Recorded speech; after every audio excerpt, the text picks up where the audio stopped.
Welcome to the XY Adviser podcast, a global community of financial advisors sharing and learning with one another to drive the positive evolution of financial advice.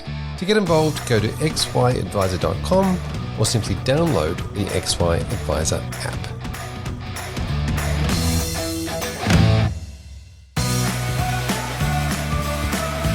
Hub24 is on a mission to empower advisors to deliver better financial futures for their clients. They are dedicated to customer service excellence and delivering innovative product solutions that create value for advisors and their clients.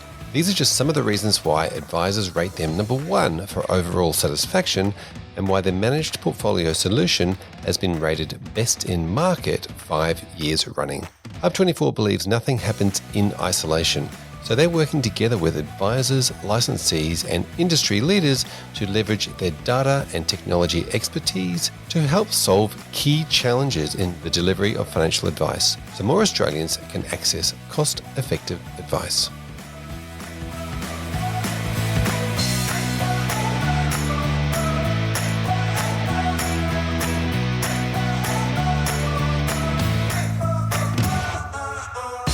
Welcome back to the XY Adviser podcast. I'm Fraser Jack and I'm joined by Cara Williams. G'day, Cara. Hey, Fraser. How are you? Very good. Thanks for hanging out with me. Now we're in real life. We're in person. We're hanging out in the same room because we can do that here in Queensland. Very lucky to be able to see someone live, isn't it? Yeah, it is. Certainly don't take it for granted.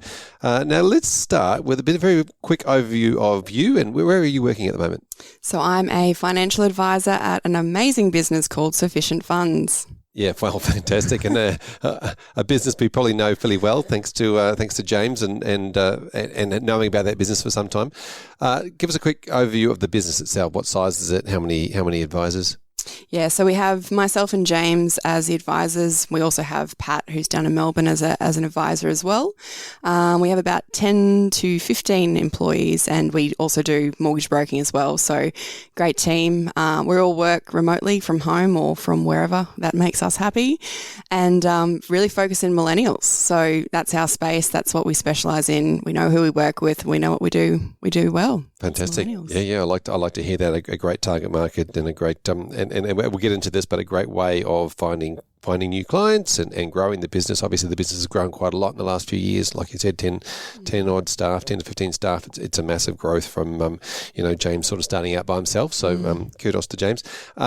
Let's go back in time. Tell us about your story. How did you get into advice? By accident. I actually had no idea what financial advice was. I think a lot of people I speak to, a lot of people fall into financial advice one way or another. And I was a very confused school leaver about what I wanted to do. I thought I was going to be a lawyer, didn't get the OP score, which is the Queensland score for that. Decided to start a degree in social work and did a year of that and figured out that wasn't for me. Wait, lawyer to social work. How does this work? Because clearly, to me, they're the opposite sides of a coin. Yeah. I was confused. I had to pick something out of a catalogue when I was leaving school. Pretty much, I had no idea. Thought I'd give that a go, and just got maybe 6 months into that degree and realised that it just wasn't me. And then I decided to take the year off after that because I didn't want to be one of those people that continuously changes degrees and then racks up $100,000 of HECS debt. And so I thought I'd take the year off and figure out life. And even in that year, I still had no idea. So that your year of growing up, if you put it that way. Yeah. Did you grow up? I hope so. I'd like to think so. Does anyone ever grow up? No, I don't. You've got to be a kid at heart, right? Yep. Yeah. So tell us about where to from there. How did you fall into this? Yeah, so I was working at Fitness First, the gym, part-time during uni, and then I decided I'll just work full-time in that year off and try and figure out life, and got to a point where I just felt like I wasn't mentally stimulated anymore, and I had, at that stage, middle of the year, figured out, all right, I'll enroll in a business degree, at least it's kind of broad, and I'll figure the rest out from there. And got to the point where I had a friend who had been working a couple of days a week as an assistant to a financial planner who had just come out of a bank and started his own thing. And she said, look, I've got a grad job in Melbourne, so I'm going to move. And do you want the gig? I know you were looking for something. And at the time I thought, I don't really know what financial planning is. And I think it's budgeting. I'm not sure. How hard can this be? I'll do it. And loved it. And so fell into it and progressed from there. And that business I was in, it wasn't until the first year when we did an annual review, like a performance review, I guess, at that year mark, that they said, look, we can see a lot of talent, and is this a career that you'd be interested in? And at that moment I kind of realised I loved what those guys were doing, and I could see it was a career for me, and accidentally sort of fell into it like that. Fantastic. And then that realisation that you're a grown up now. Yeah. So where to? How did you get your first sort of start? Yeah, well, so it was I feel like the journey from there, well, the conversation was around, all right, well, what do I need to do to become an advisor? And the conversation was around study. At the time, you only needed a diploma of financial planning. So what I was doing was I was like, all right, well, I'm halfway through this business degree. I want to finish this. For personal reasons, it was a big goal of mine to finish my degree. So at that stage, what I was doing was 3 subjects at uni, 2 or 3 days a week at work. And then in the uni holidays, I was trying to do 1 subject of the DFP. And then so from there, I was looking at, all right, progressing into an advice role. And at that stage, at that business, there was a lot of opportunity for me to be able to sit with the advisor, learn what they do, which was heaps of growth for me at that stage. And then an opportunity arose at one of the big 4 banks, and I was chatting with someone for about 8 months, and I said, this is the ideal, essentially like the professional year actually. Didn't exist then, but I said, this is what I want. If you can make that happen, I'll take the job. And they made it happen, and I made the move after 2.5 years in that first business into the bank, and was there for 5 years as an associate advisor. Now, the bank's pretty attractive for, somebody who's young and recently qualified. They offer a fairly good salary and obviously some, an endless supply of new clients coming in the door.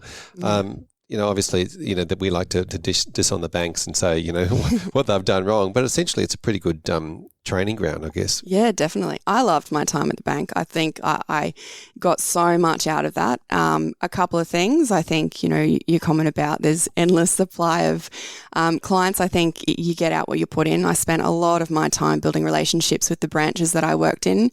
And I feel like I'm proud to say I felt like I was quite successful at that, because I think a lot of those people that are speaking to so many, bank customers, they need to understand the value of what you're offering and the service you can provide and the goals that you're able to help clients meet. So I spent a lot of time with those branch staff, getting them to understand what I do and spending that time to be able to get that outcome from them. So that was really good from building relationship side of things, which taught me a lot. And then also, I think from a growth perspective, so every associate advisor was always matched with a senior advisor. So I always felt supported as such. I mean, I gave my first a piece of advice when I was 21. That's incredibly young. Talk me through that moment when you're alone with a client. Oh, I was terrified.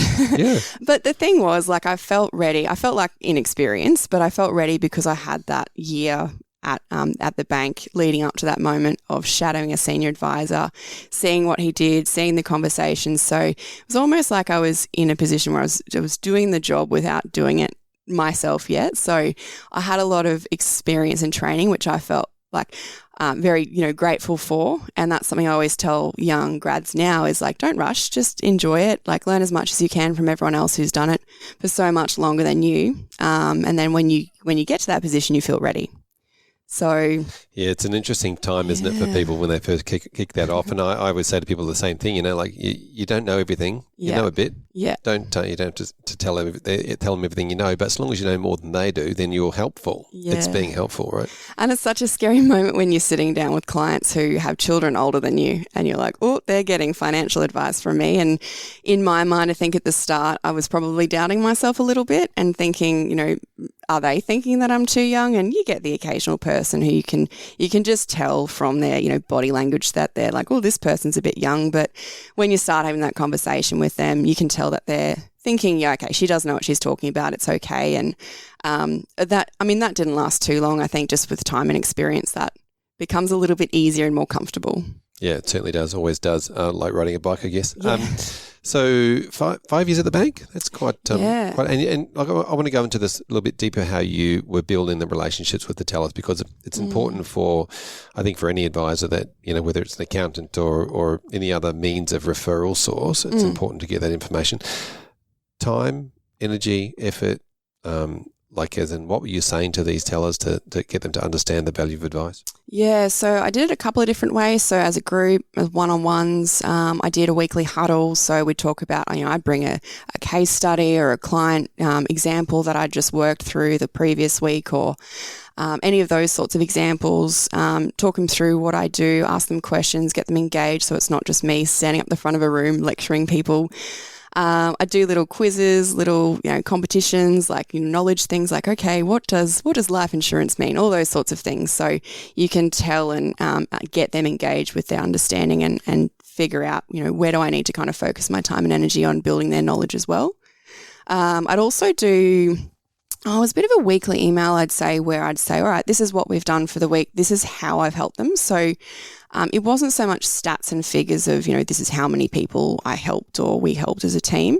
It was, I saw Jim and Jerry or whatever, and this is what we did. Yeah. So they could see the outcome of what they were doing and the benefits to those clients. So all those good news stories, showing them examples of how we were able to help was definitely beneficial. Yeah, this sounds like it's not just a one-off though, right? You can't just go and say to somebody, I helped this person do one thing, and they're going to go, great, I'll just send all my clients here. It's that regularity of your weekly emails plus your regular catch-ups, your pods, those things. Yeah, definitely. Yeah, so that's an interesting learning. Don't just do once and expect that it's going to work. No, and I could always tell, to be honest, like when I got busy and sometimes, a couple of weeks here and there, perhaps dropped off an email or two, and you could tell that you could see them it's not the forefront of their mind. And I think as a banking consultant, there's so many things for them to think about. It's a tough gig for them. There's so many different areas of what they do day to day that sometimes if it's not at the forefront of their mind, they've got so many other competing priorities. So yeah, it's consistency, and you got to work hard at it to get what you need out of it and to be able to help people. Yeah, exactly. Competing priorities in front of mind. I imagine that if I'm a bank teller, there's going to be the next person in the queue is kind of a priority rather than me stopping and asking a person whether they need to speak to a financial advisor. Yeah.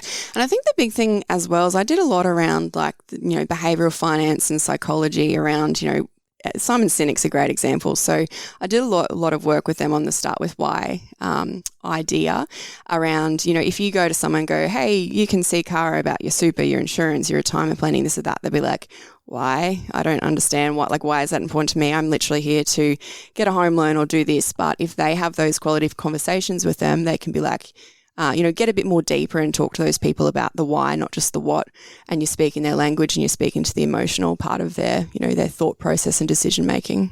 Love it. So you've, I've done a bit of that too, watching a bit of Simon Sinek and just ripping that off and using it to your advantage. Love it. So the bank journey for you was a 5-year. What sort of drew you towards leaving the bank and then wanting to get into sort of private practice? Yeah, so I got to the point where I was kind of looking for my new challenge.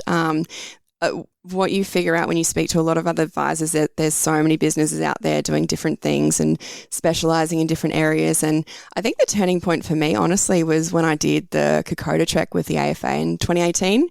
You spend a lot of time in your own thoughts and thinking as you're walking through a jungle and assessing or reassessing, I guess, where you're at in life and what's important to you. And I was lucky enough to be able to trek that with a bunch of amazing people who were in the AFA or the financial planning profession, who are, years and years more experienced than me. So you have a lot of deep and meaningful conversations, not just about work, but about life. So I think for me, at that point, I was thinking, reassessing my priorities and my values. And once I left Kokoda, I came back home. I was like, right, okay, I think now is the time I need to, step outside my comfort zone, try something new, have a bit of a challenge and start talking to people. And I took from about September till May to figure out my next move. I didn't want to rush. The main thing I always said to myself is I don't want to run away from something. I want to run towards something, and I want to make sure that move is right. I don't just want to take a job for the sake of leaving and trying something new. Yeah, fantastic. So it wasn't that you were motivated to take the next thing. You wanted to have a look around. Yeah. Talk to me about that transition out of the bank. Yeah, it was interesting because I think that moment I'd realised that there were so many businesses out there who did do different things, specialise in different areas, the way everything was structured, but not to the extent that when I started talking to businesses and people, I was like, oh, actually, there's a lot more happening out in the non-bank land than I kind of expected. And so I spoke to, I would say, about 12 to 16 different businesses, just not so much job interviews, but, what do you guys do? Who do you specialize in working with? What do you do well? What doesn't work quite well? What are your regrets? What would you do differently? All of those questions, and gave me a really good insight and understanding of what I didn't want and what I perhaps was looking for. So getting that clarity. So it took some time. And then, I came across a business who was introduced to me that was multidisciplinary. So they do accounting, financial advice, mortgage broking, and general insurance. And I thought, this is great because I've never had really experience in the accounting world. So being able to work in a business who I've got, those people to be able to learn off and work with and all of that kind of was it was a good opportunity that came up. Yep. It's not easy to choose a place to go, and sometimes there's definitely places you don't want to go, or there's horror stories. A couple of false starts. I think just understanding people's businesses and then realizing maybe it's not the right fit. But so it is hard. It is a hard choice, but I think I made that really good decision, which I loved. So where did you go? I went to a business called Perry Orion. Great business based in East Brisbane, and very successful, well structured. They've been around for 20 odd years, and really experienced guys. I loved working there, and I learnt so much, especially like I said on that accounting side, and same sort of qualities, I guess, taking out of the bank with working with other people in different roles and different professions and experiences, and using those skills to be able to work with other people in the business to go, this is what we do, this is the value we add, this is how we can work together. Also, how can I help you? So what do I need to look for in my clients to be able to best support you as well, so that you can also help them from a different aspect? Yep. What was the age demographic of the clients in that business? Yeah, so we didn't really have a specialised niche. It was a lot of business clients, being the accounting firm, a lot of business clients, but your mums and your dads, pre-retirees, retirees, so fairly spread. I also helped a lot of existing clients' children, so getting into that millennial space. A lot of the clients' kids have just graduated from uni or starting to buy their first home and all those sorts of things. So did really well in a range of different client demographics. Yep. Is that what led you to want to help millennials? Yeah, and the funny thing is, when I was talking about this to someone else the other day, if you asked me 5 years ago, would I be working with millennials, I would have said no. I think the space I was in at the time, just the service offering and the structure and the processes wasn't the right place for that kind of client.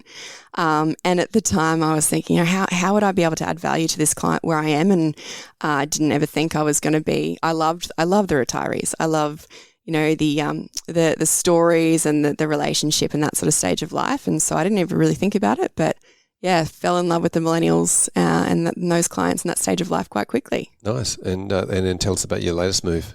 Yeah, Sufficient Funds. So I always feel like these jobs just kind of come up across, and I've always felt very lucky. And it was one of those decisions where I loved where I was, and however, I got to the point where when this came across me, I was like, oh, this is actually a really cool opportunity that I feel really aligned with where I was wanting to go, and also the demographic of the millennials. They do it really, really well. I think a lot of people last year as well with COVID realised working from home and that work-life balance was perhaps, everyone kind of realigned what they wanted out of, that work-life balance situation. For me, I realised quite quickly maybe the 8 to 5 wasn't me. So that was a very attractive part of moving to Sufficient Funds as well, is the lifestyle. And like having that lifestyle for us, but also making sure that, we are showing that to our clients as well, saying, we are leading by example. We want to make this as human as possible. We don't, we're not suit and ties, we're laptops and T-shirts essentially. So yeah, it's interesting, isn't it? And you resonate with like you said, what you're doing is what your clients want to do, and that authenticity comes across, as opposed to working in more of a traditional firm where you go into the office and you suit up. Yeah, that's it. So tell us about that move then, because part of that was obviously being able to be location independent. It's an interesting one. It's interesting being in a team now where I've only met James. I've never met anyone face to face. So we have team members all over Australia and an amazing team in the Philippines as well. And yeah, it's strange that I've actually never met people face to face, but we speak every day. We see each other on Zoom every day. So that transitions, it's an interesting one. I did meet James face to face before, and we had some multiple conversations before I made that move. I met some of the team over Zoom, just have a casual chat with them, make sure we were vibing right and all of that sort of thing. Because I think the team is a very, very important part to making a successful business, and I felt like straight away I fit right in, which was good. So that transition I felt was a really easy one for me personally. Yeah. So tell us about the business itself. You're helping millennials. What are you helping them with? Anything they want. Anything and everything? Creating the life that they want to live. So we're very much lifestyle focused. Really the name in the business, making sure that they have the sufficient funds to do what they want to make them happy. So we've got a very clear process of what we do, how we define that. So one of the biggest parts of the first process is defining what's important to them. It doesn't matter if that means it's a 6-month-long holiday or buying a house or whatever they want with their work, lifestyle, personal goals. There's no right and wrong, and we just help them clarify that. So defining what's important to them is the biggest part of that. So yeah, the goals are endless. I've had one the other day, actually. He said he wants 4 kids because David Beckham wants 4 kids. So you get all, I love that. It was, that made me laugh. So you get all these different goals that they feel like they can open, and, even if they think it sounds silly or whatever, doesn't matter. It's their goal. It's what's important to them. So that's what's important to me at the end of the day. Very much goals and lifestyle based. Yeah. I love the name too, Sufficient Funds. And I believe that the word surf in sufficient was an important factor for James. Yeah. So you've got location dependent. You help with people all over the country. Mm-hmm. Yeah. So clients are everywhere. Yeah, and I have had a few people that might listen to a podcast and reach out to us, and they might be in Europe and say, "Oh, I'm coming back in 6 months permanently back to Australia. I want to kind of get my ducks in a row and make sure I'm all set up because I realise I've been overseas for a few years." So all over Australia, but the odd person that's travelling abroad at the moment. Yeah, now you mentioned a really good point here that the way that your business gets clients in a lot is through media channels, and you mentioned podcast just then. So tell us about how that works for the business, because obviously you guys are out there talking on different podcasts, on different media channels to be able to then generate a number of interest or leads in coming to your website. Yeah, so just taking that back a step, I know I had a chat to you actually before I decided to take this role, and one of the things we spoke about was how do you create that comfortability and that rapport with clients when you're literally over a camera and a screen. I think having that presence on podcasts and Zoom sessions and recordings and getting yourself out there in terms of media and social media and networking like that creates that breaks the barrier of people feeling like they know you, or feeling like they know the business and what you're all about.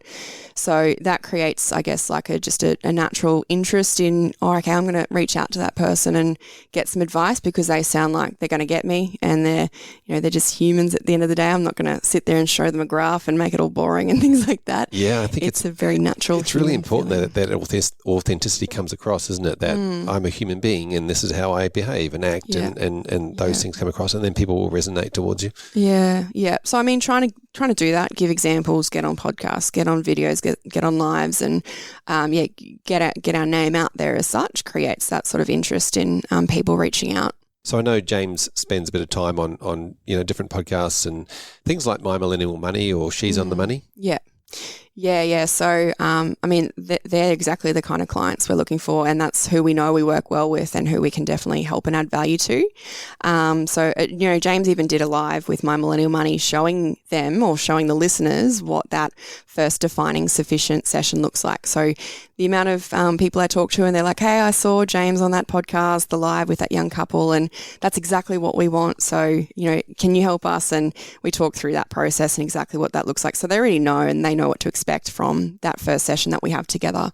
Yeah, that's a really important part, isn't it? That breaking down the barrier of the expectations, of their understanding. It's very difficult to walk into a financial planning office for the first time as a millennial if you've never done it before and you don't know what to expect. Exactly. And so we actually have a first sort of 15-minute call with them first, and it's all about, I always say to people, like, this is about making sure that I understand your situation, I talk through the process, make sure that's the right fit. I'm massive on, I don't mind who people go and see for their advisor. I think the most important part for me is that a client finds someone that they gel well with, that they trust, that they feel like they can open up, because it can be such an intimate relationship where you're finding out stuff about people that, they don't even tell their closest friends or family. Like, I had a client yesterday who's having a, cesarean next Monday, and they told me the name, and they're like, oh, we don't know, like, we haven't told anyone else, should we tell you? And like, all that sort of thing. So clients open up, and I think, you've got to have that trust and rapport. So making sure the right fit is there first before they decide to engage in that process. Yeah, exactly. Now take us through this process. So 15 minutes, they might reach out to you on the website, which again is an important part of the media strategy. They have book a 15-minute call. What happens after that? Yeah, so talk them through the process, make sure that, we can add value. We have our define moment. So our defining sufficient session is the first step. So we do focus on holistic advice, and what I always say is, some people might have had a financial plan in the past, right? So they kind of, sometimes I've heard people get to the point where they go, look, this plan's kind of ticking along, but we kind of forget why we're doing it. We don't really know, like, we can see the numbers and the figures, but it's just not exciting. It's not motivating. There's no, going back to that goals-based advice sort of conversation, it doesn't really resonate with us. So that defining sufficient session is really, really important, because we go through what's important to you, what are you working towards, what are your values, what are your goals, and me acting as a bit of a sounding board to people who aren't sure about their options or thinking, it'd be really cool to do this or this. And we just talk about it, get as much down on paper as possible, create a bit of a timeline, like a map of everything that's important to people so that they can see that, and it really defines what sufficient means to them. And even, if they've got goals around things that aren't even financial, that's, if that's important to them, let's write it down. Let's talk about it. So at the end of that session, we can be really clear on going, well, this is what's important to you. We're not getting stuck into strategy mode or solution mode, really getting those golden pieces of information down so that when we, do go to put a financial plan together, it's entirely tailored towards what they're wanting to achieve. Yeah, exactly. I love defining sufficient because it means so many things, not just the money, but the happiness factor as well. What would you be happy with? What's sufficient for you? How long does that session go for? It's a 90-minute session. Yep. So 15-minute pre-call, 90-minute session. Yeah. At that point, are they're aware of obviously the process and the fees and those sorts of things. When do they sign on? So after that, that we see the defining sufficient session as a completely separate service. That's something that adds a lot of value to people regardless of if they're getting financial advice or not. Gives them that clarity, gives them that lifestyle map. They can see everything down on paper. After that session, that's when they decide if they'd like to proceed with a financial plan. And then we walk through the process from there. So after that appointment is when we start to gather all the fact find details or the assets, liabilities, all those sorts of things, and then start to gather that from there and start the process. Yeah. Now, when you talk about gathering, how are you doing that in an efficient way, an effective way? Yeah, so a lot of people talk about their tech stack. I think being efficient in processes and knowing, who's doing what are we gathering. We're using Basecamp is our task thread management. It's fairly flexible in terms of editing. I know a lot of people use Xplan. I find myself like Xplan's like it's great, but it's a big beast and it's hard to navigate, I think, for some people. We use Basecamp, which has a client side as well, so fairly simple for them to go, yep, here's my third-party authority, here's this, and they can just upload it into their client side, and we can see that. They can message us, they can comment on things, so it's fairly client-friendly with that process of gathering data. Yeah, fantastic. So Basecamp is a standard CRM that you can purchase out of the box, pretty much, and it's fairly economical. So you've been through that. You've got them on. You then say, here is your sufficient session. Here is the goals, needs. Here's what you want to achieve. Your reason why, and then you can start the planning process. What's the meeting process after that?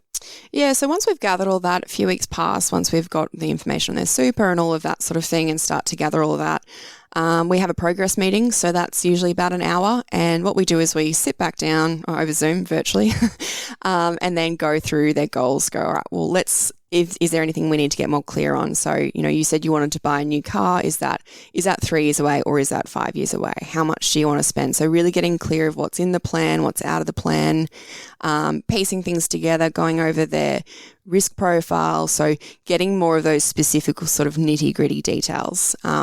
Making sure they're happy with everything. Is there anything that's changed since we last spoke? Confirming sort of the direction from there. Yeah, nice. So that real prioritisation session, a little bit of education, gathering everything you need, and then the SOA. So we've gone for a 15-minute, 90-minute, an hour. Yes. Wow, it's a decent process. Yeah. And then there's the plan presentation. Yeah. So a few weeks after that, through that time, that's when we're doing the numbers, doing the scenarios, the projections, the financial modelling, crunching all those numbers and putting the plan together, coming back and presenting their plan to them, which is a 2-hour money plan presentation meeting, going through everything, looking at all the projections, all the moving pieces, what's going on, what's coming in, what's going out, and they can see it and they can feel it. So that's the delivery piece of where we go, you said you wanted a kid or a car or travel or this or that, and they can see year on year what's coming in, what's going out, and they can feel it, and that's the time that they can see everything. Oh, that is possible. That's so exciting. Yeah, fantastic. So 2-hour plan presentation. And so in that there's obviously, because it's holistic, there's a few amount of strategies and bits and pieces to get through. How do people go with 2 hours of power? Yeah, it is a bit of a chunky meeting. After that progress meeting, I do say to them, look, we're going to book in that financial plan meeting. It is 2 hours. It is a bit chunky. So we do set aside 2 hours. We might not need it all, but it's there if we need it. I usually just, you can kind of gauge when people are feeling a little bit glazed over. You have a cup of tea break halfway through or something? Most people are fine. But I think when they get really stuck into it, you can tell they're really attentive and they're interested. And, I always say about the hour mark, do you guys need to get a drink or have a little bit of a break? Most people are like, no, that's fine. Someone might run up and get a glass of water or something. But yeah, everyone's great with it. Everyone loves it. And I think at that point they're really excited because they're like, this is the moment where we see it all coming together and we can see what's possible and we can see our goals on every single year, what's actually being achieved, what can be achieved. Pretty exciting moment for you too as well. Yeah, I get so excited.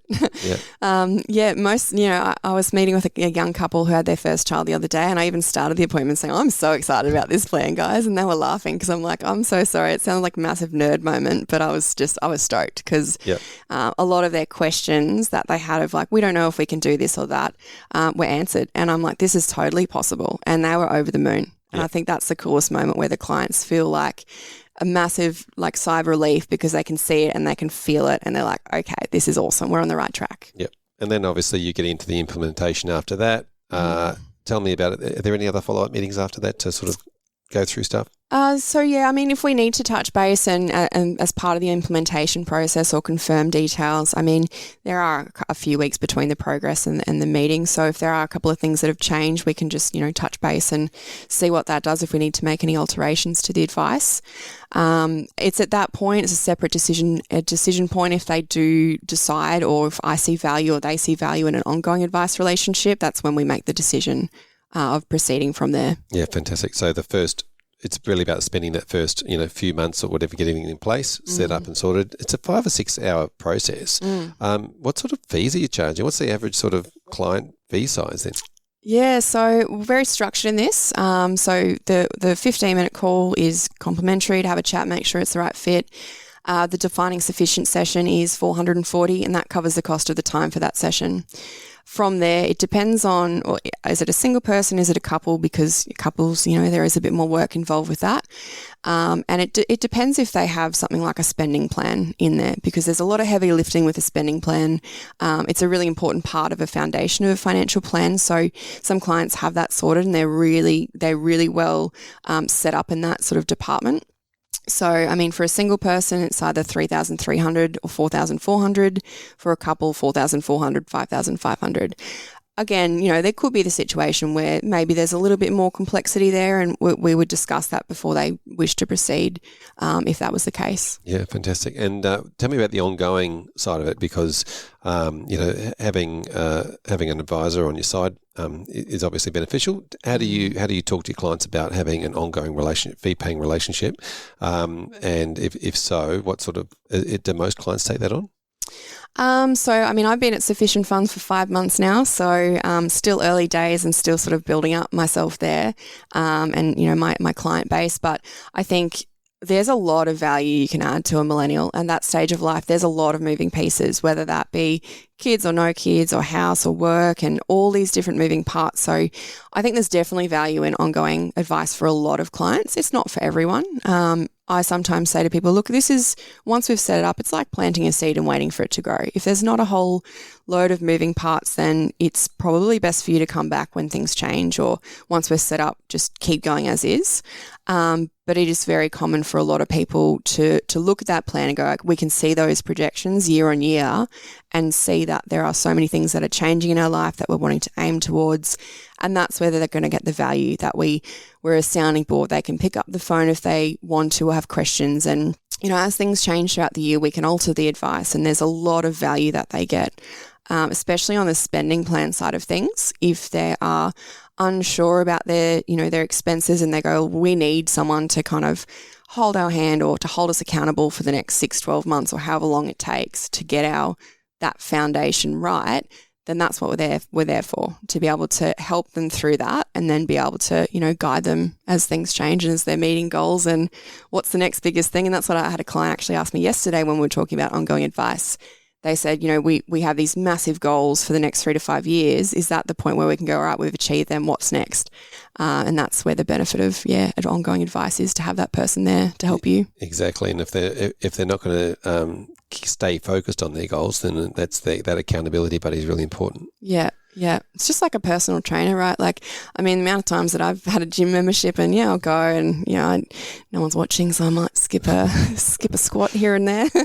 But, if you've got a PT, like, you're not missing that squat, you're getting down.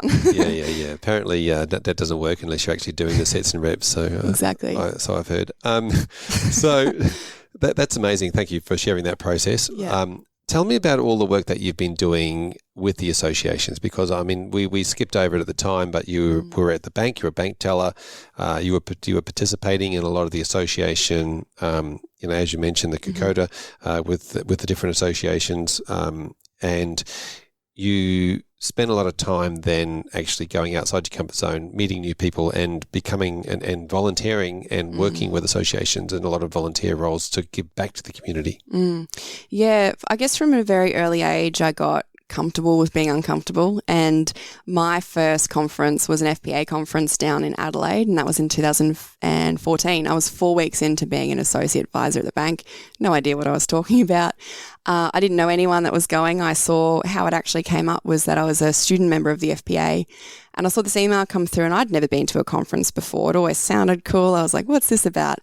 I think the ticket was about $200 for the conference. So, in comparison to a full-blown ticket, which are usually, anywhere from $500 to $1,000, or whatever conference you're going to.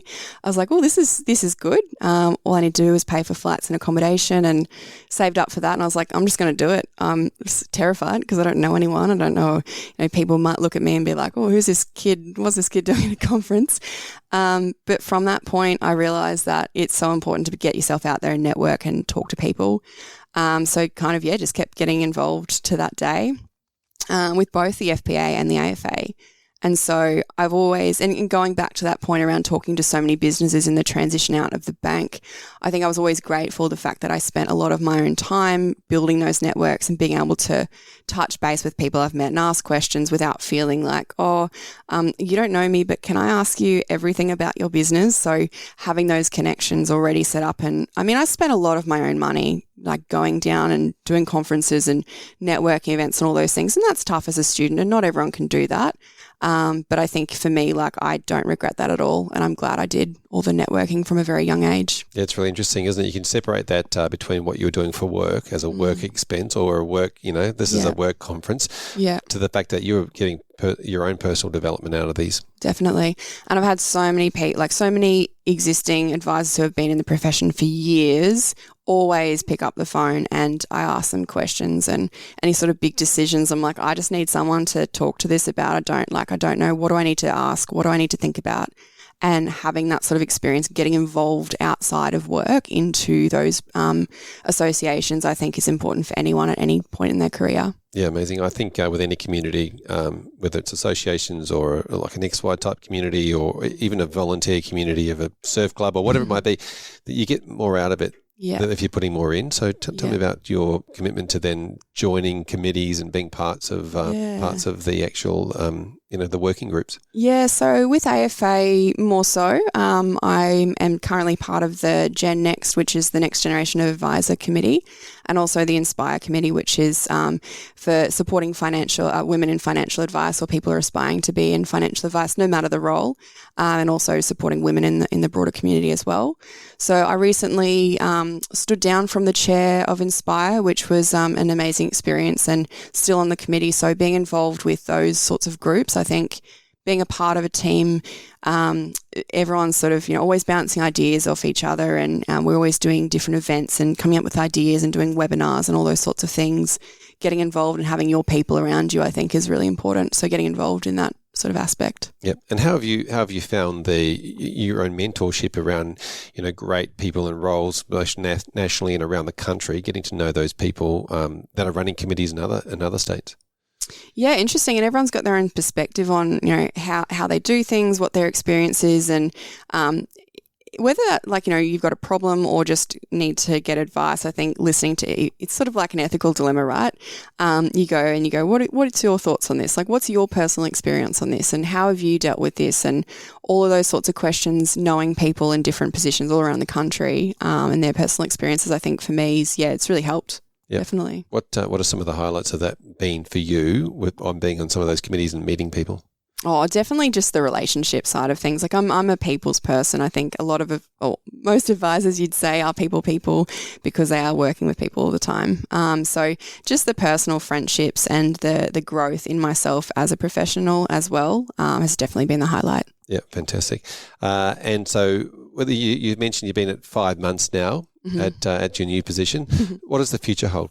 Oh, I hope years and years and years at Sufficient Funds. I'm loving it. I've never been happier. I said to my partner the other day, I was like, I've never worked harder, but I've also never had as much work-life balance, which is a weird thing to say. So I think it fits in with my life. I can see there's so much growth still in the business. There's so many clients that we can help. I see it growing. I see myself being a part of that business for a very, very long time. Fantastic. Cara, thanks for coming and sharing your journey, your story. No how can people get hold of you if they wanted to continue the conversation?